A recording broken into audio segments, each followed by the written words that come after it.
The mechanical engineer's eternal problem is waiting for parts. And with 3D printing, that whole cycle of design and wait goes from design and wait 6 weeks to design and wait a day, which is basically everyone's dream. BattleBots to me is somewhere between a hobby and a career, right? It's not only what I cut my teeth in engineering on, but it's what I helped many, many new builders come into the sport doing.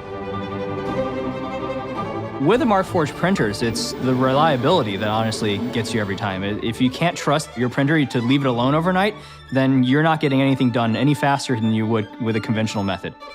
It's a super low effort, and I like low effort. Engineers, we're finding more and more lazy ways to change the world.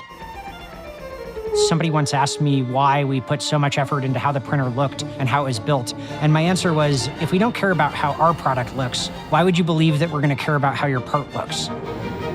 This is industrial. I mean, this is a different scale. It's insane, to be honest with you, when you can think you can actually print a metal piece. I'll take the carbon pieces. I'm a carbon guy, a racing guy, carbon fiber the whole way. But it's incredible. This is not looks like, feels like. This is like works like, keeps working like, and you forgot that you 3D printed it because it's still working.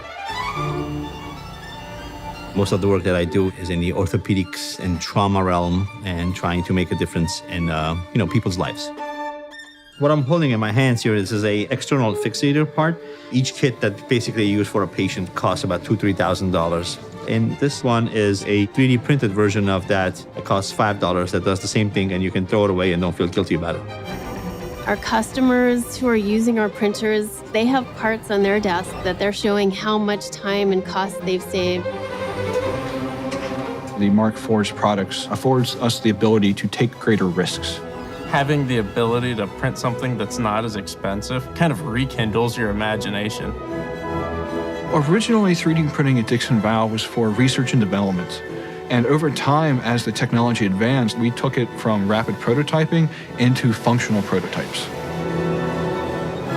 We can go in entirely different directions because we will be able to produce things that you can't produce other ways. At the end of the day, every engineer just wants to make a perfect design.